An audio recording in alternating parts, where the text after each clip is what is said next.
कश्मीर के नौजवानों के हुनर को पहचानने और उसे दुनिया से रोशनास कराने के लिए न्यूज़ 18 उर्दू का टैलेंट हंट शो कश्मीर के सितारे बहुत जल्द शुरू हो रहा है। अगर आप वादी कश्मीर की दिलकश आवाज़ हैं तो न्यूज़ 18 उर्दू के प्लेटफॉर्म से इस्तेफादा कर सकते हैं। आप सूफियाना, फोक, रैप, रिवायती या हल्की क्लासिकल मौसीकी का वीडियो रिकॉर्ड करके दिए गए व्हाट्सएप नंबर पर रवाना करें। बराए मेहरबानी यूट्यूब का लिंक शेयर ना करें।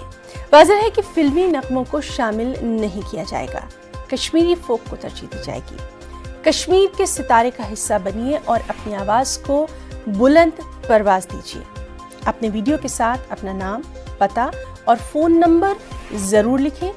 इस बात का ख़ास ख्याल रखें कि वीडियो 2 मिनट से ज़्यादा का ना हो।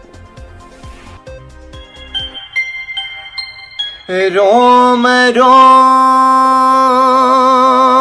तेरा नाम पुकारे, एक हुए दिन रैन हमारे, हमसे हम ही छिन गए,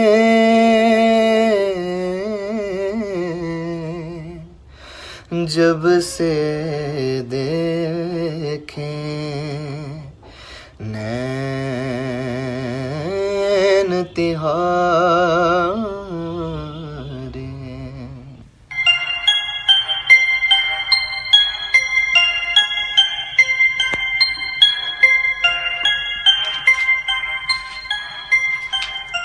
तेरे हिसाब के मैं फुल बांधूं, तुझे पहले अपने बारे में ज्ञान दूं।